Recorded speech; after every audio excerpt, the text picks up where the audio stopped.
இந்த காரு அக்கா வந்து உங்க அன்பால வாங்கின காரு, எட்டிகா காரு. இது மட்டும் இல்ல, இந்த பொங்கல் கழிச்சு மாடியில வீடு போடுறோம். மாடி வீடு அடுத்த தடவை நீங்க வந்தீங்கன்னா அக்காவை மாடி வீட்டுல பாக்கலாம். குட்டி வீடு தான், ஆனா நிறைவான. வாஷிங் மிஷின்லாம் யூஸ் பண்றீங்களா? யூஸ் பண்றோமே, அது அப்புறம் சும்மா வச்சிருக்கு. அத கூட விட மாட்டேங்கிற. இது வந்து 1882 எப்போ வருஷம் தாத்தாவோ யாரோ பயன்படுத்துற கட்டில் பரம்பரையா நாங்க யூஸ் பண்ணிட்டு வரோம். அதே ஹார்லிக்ஸ் பாட்டில் அங்க இருக்கு. ஆனா ஒண்ணு சொல்றேன், எங்க வீட்டுக்காரர் அழகா கூட பின்னுவாரு, ஓலை அந்த தென்னை ஓலை வச்சு இந்த இது பின்னுவாங்களே பெட்டி பின்னுவாரு, இது நார்கட்டில் பின்னுவாரு. எல்லா வேலையுமே தெரியும். எந்த வேலை கொடுத்தாலும் அதை, ஏன்னா அவங்க எல்லாத்தையுமே கஷ்டப்பட்டு அதை செஞ்சு பழகி எல்லாமே செய்வாப்ல. இது வந்து என் ஃப்ரெண்டு கனடால இருக்கா. அவதான் நான் சினிமால வர்றதுக்கு காரணம். விஜிதா நிறைய இடத்துல சொல்லியிருக்கேன். அவ கையில பின்னதுக்கு இது எல்லாமே அப்பப்ப எங்க வீட்டுக்காரரு இப்படி தொங்கி விளையாடுவாங்க. எங்க பிள்ளைகளுக்கும் இதே விளையாட்ட சொல்லி கொடுத்துருக்காங்க. எல்லா பிள்ளைகளும் அம்மாட்ட படுக்கதான் ஆசைப்படும். இந்த கட்டுல இங்க போட்டு வச்சிருக்கிறது அதுக்குதான். இந்த போட்டாவை எங்கனையே பாட்டி வச்சுக்கிட்டு இப்படி கண்ணை மூடுறதுக்கு முன்னாடி இப்படி தலைவாணில இப்படி படுத்துக்கிட்டு எங்க அம்மையை பார்த்துட்டே படுத்து தூங்கிடும். கேரம் போர்டு வந்து எங்க வீட்டுக்காரர் வீட்டுல இருந்து வந்த ஒரே சொத்து எனக்கு. அதனால நான் அதை பாதுகாப்பா வச்சுக்கேன். ஏன்னா நம்ம வீட்டு சொத்தை வந்து யாருக்கும் கொடுத்துடக்கூடாது.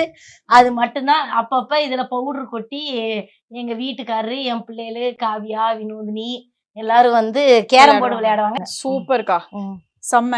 அப்புறம் இன்னொரு விஷயம் மக்களே என்னன்னா, அந்த கபர்ட்ஸ் எல்லாமே அண்ணா செய்வாங்களா? ஆமா, இதை நான் காட்ட மறந்துட்டேன். இது எங்க வீட்டுக்காரர் செஞ்சது. இங்க வாங்கல, போக முடியாது, பொருள் வச்சு அடைச்சிருக்கேன். இருந்தாலும் இந்த டோர், இந்த கபோர்டு எங்க வீட்டுக்காரர் செஞ்சது. அங்க வாங்க, இந்த மேல அவங்க தனியா பண்ணிட்டு இருக்காங்க. இங்க வாங்க, இந்த மேலெல்லாம் இப்படி பணக்கார வீட்டுல எல்லாம் இந்த மாதிரி வைப்பாவல்ல, இது எல்லாமே எங்க வீட்டுக்கார வீட்டுல செஞ்சதுதான். நம்ம வீட்டுல போகக்கூடாத இடம்லாம் ஒண்ணுமே கிடையாது. நம்ம வீடுதான். வாங்க, இப்படிதான் இருக்கும்.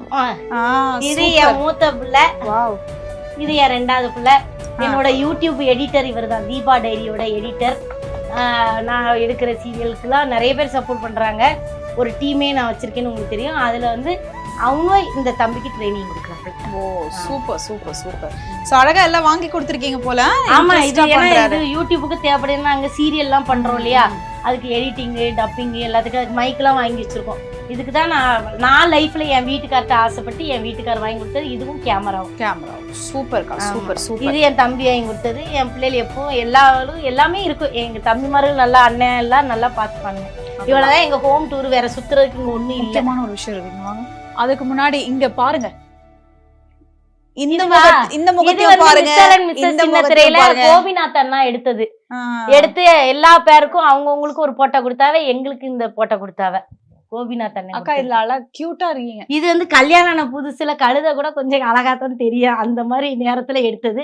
கல்யாணம் ஆகி 3 நாளோ 4 நாளோ ஆகுது. அப்போ அந்த ஒரு பொலிவு தெரியுது பாத்தீங்களா. இப்ப நீங்க என்னதான் மேக்கப் போட்டாலும் அந்த பொலிவு வராது.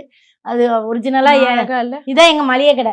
அழகா இல்ல. சரி வாங்க. நீங்க நல்லா இல்லன்னா அங்கேயே சொல்லிட்டு மறுபடி கேட்டியா மொக்க வாங்குறவா. சரி.